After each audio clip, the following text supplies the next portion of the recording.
there are two identical holes on the opposite sides of a tank containing a liquid.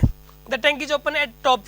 The difference in the height between the holes is h. As the liquid comes out of the holes, the tank will experience a net horizontal force proportional to.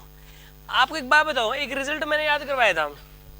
Result ये था वो कि अगर मान लिया जाए कि एक टैंक है ये, और इस वाले टैंक के अंदर अगर दो होल कर दिए जाएं, एक होल तो कर दिया जी यहाँ पे, मान लो यहाँ पे कर दिया, ठीक है, h1 की डेप्थ पे, ठीक है, और एक होल ये कर दिया h2 की डेप्थ पे मान लिया जाए, ठीक है.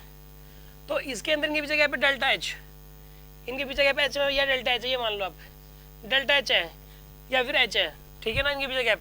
तो एक बात ये जो नेट फोर्स लगेगा कितना लगेगा बताइए. इसके ऊपर फॉर्मूला क्या था इसका, मैंने रिजल्ट याद करवाया था ना इसका, एक 2 रो ए डेल्टा एच, ये था नेट फोर्स का फॉर्मूला था. ये रो डेंसिटी थी, एक क्रॉस सेक्शन एरिया दोनों का सेम है इसमें, तभी लगेगा ये जब क्रॉस सेक्शन एरिया सेम हो.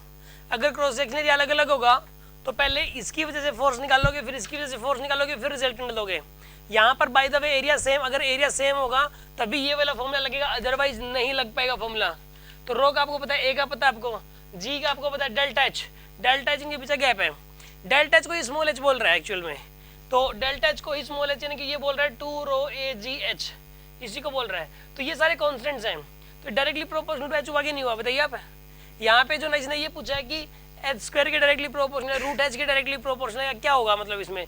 तो साफ साफ दिखाई दे रहा है कि जो नेट फोर्स लगेगा वो डायरेक्टली प्रोपोर्शनल टू एच होगा. ये एच अगर डबल कर दोगे, इनके पीछे गैप अगर डबल कर दोगे तो नेट फोर्स भी डबल हो जाएगा. और आप इनके पीछे गैप डबल करने के लिए चाहिए तो इस वाले होल को ऊपर ले जाओ, चाहिए इस वाले होल को नीचे ले आओ, गैप डबल कर दो बस.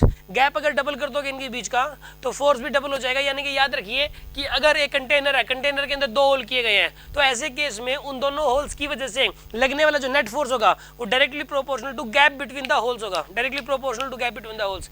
ये रिजल्ट आपको याद करके रखना है. समझ आ गया ना आपको ये? ओके.